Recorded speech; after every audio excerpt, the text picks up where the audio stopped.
Hello students, how are you. उम्मीद करते हैं अच्छे से होंगे आप लोग, बहुत अच्छे से। हम लोग आज पढ़ने वाले हैं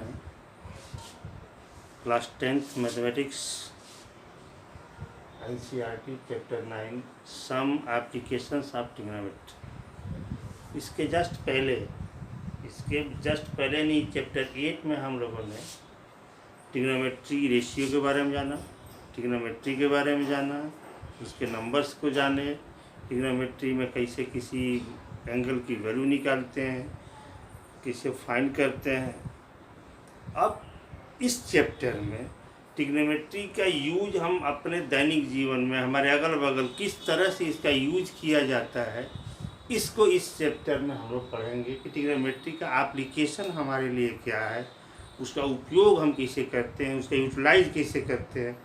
हालांकि ट्रिग्नोमेट्री का यूज आज से नहीं है, हमारे बहुत प्राचीन समय से जो है, जिसको कहते हैं एस्ट्रोनॉमी, जिसको कहा जाता है खगोल शास्त्र, एस्ट्रोनॉमी से ही में ही ट्रिग्नोमेट्री का प्रयोग शुरू में देखा गया। इसमें अर्थ से प्लेनेट की दूरी हम फाइंड करते थे, किसी अन्य की हाइट फाइंड करते थे, डिस्टेंस फाइंड करते थे।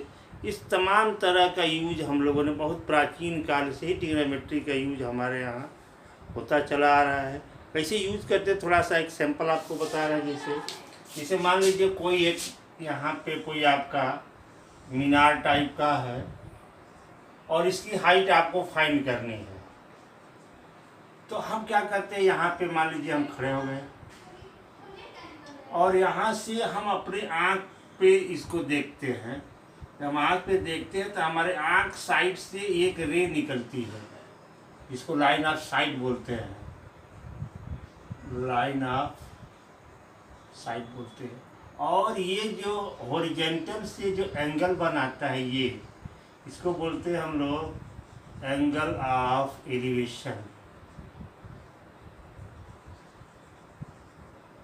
Angle of elevation.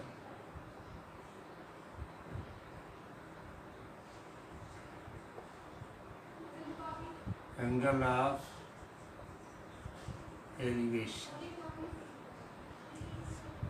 ठीक है। तो ये हमारा एंगल ऑफ एलिवेशन होता है। और जैसे मान लीजिए कहीं हम कोई एक लड़का पतंग उड़ा रहा है,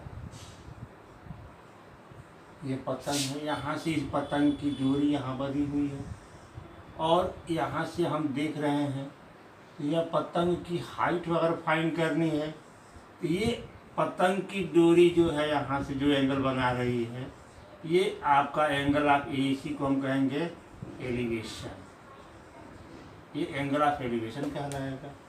और ये इसकी पतंग की हाइट हो जाएगी हॉरिजॉन्टल से, और ये यहाँ से यहाँ तक की ये डिस्टेंस हो गई।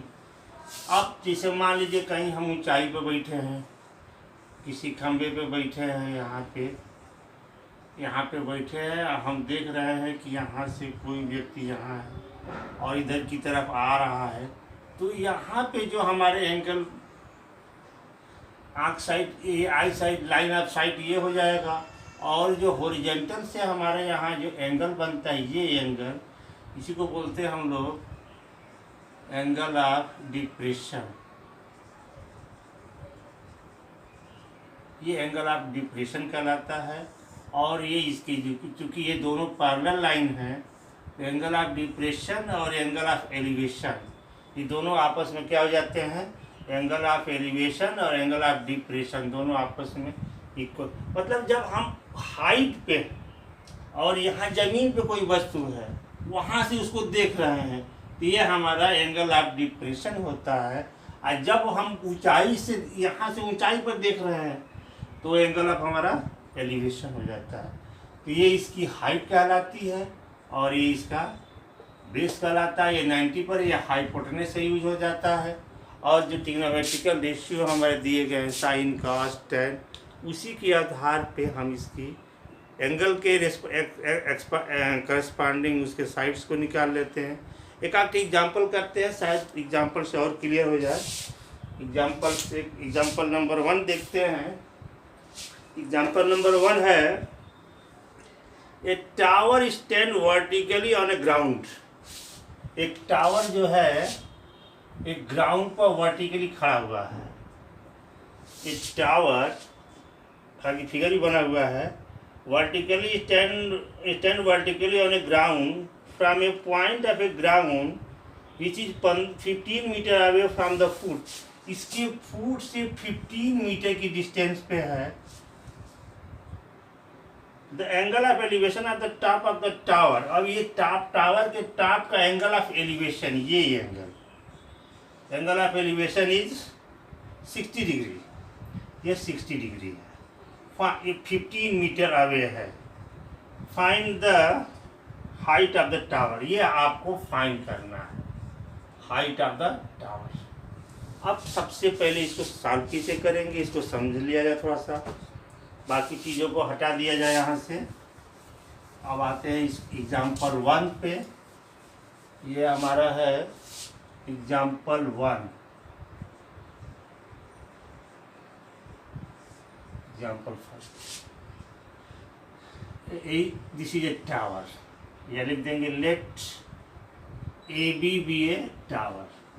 Late A B a tower of height h meter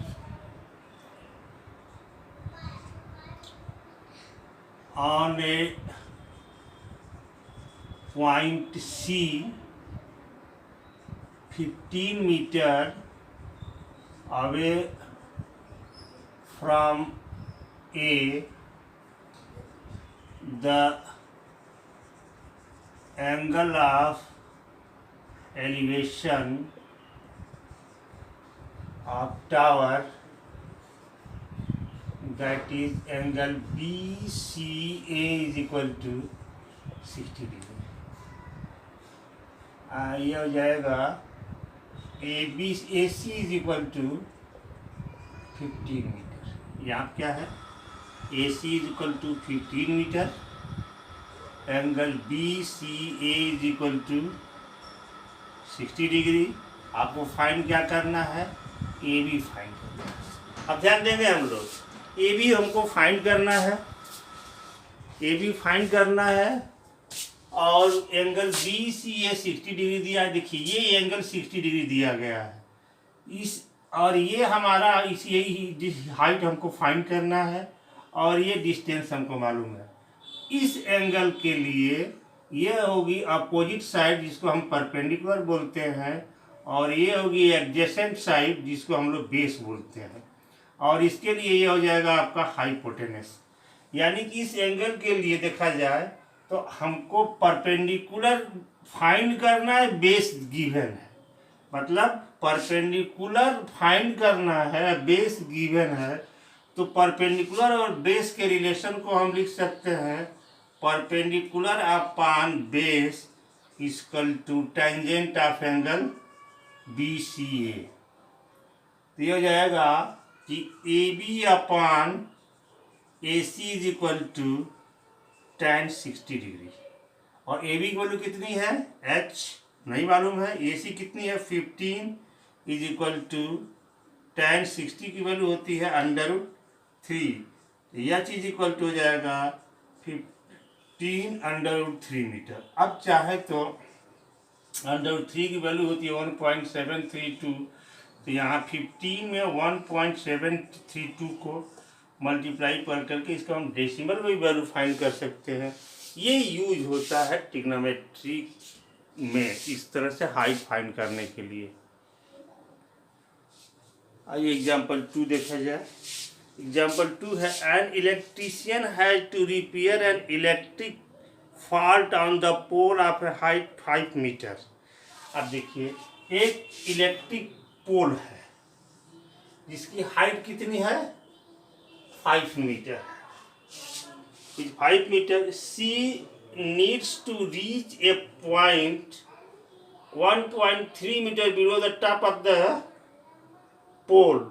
1.3 meter top of the pole, यहाँ जो है ये यहाँ से 1.3 मीटर, इसके पोल से 1.3 मीटर नीचे top of the pole, undertake repair, what should the length of the ladder that should be we reach when inclined and 60 degree at the horizontal would enable her to reach the required position. Also, how far the foot of the people along the place of the foot. Let use root 3 equal to 173.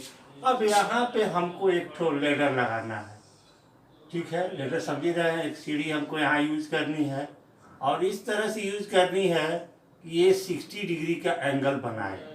तो ये आपको पूछा है कि इसकी length बतानी है, इसकी लेंथ कितनी होगी, इसकी लेंथ बतानी है और ये कितनी दूरी पर यहाँ से लगाया जाएगा, ये आपको बताना है। यहाँ देखेंगे पहले हम लोग कि यहाँ से ये टोटल हाइट इस पोल की कितनी है, 5 मीटर है। अब यहाँ से 1.3 मीटर तक नीचे ही ले आना है। लिख देंगे let A B the pole and the point C, which is the 1.3 meter below the top of the pole. Then AC is equal to 5 minus 1.3, तो हो जाएगा 3.7 and angle ADC is equal to 60 degree. Find क्या करना है, AD find करना है और DC find करना है। अब यहाँ पे हम क्या करेंगे, अब देखिए पहले यहाँ पे इस एंगल 60 डिग्री के लिए ये आपका परपेंडिकुलर है और ये क्या है, बेस है। यहाँ से हम लिख देंगे in triangle ADC tan 60 degree is equal to AC upon AD, जगह √3 is equal to 5 upon x, ये हो जाएगा x √3 इज इक्वल टू 5 या x is equal to 5 upon √3। Sorry, AC की वैल्यू तो हमारी है 3.7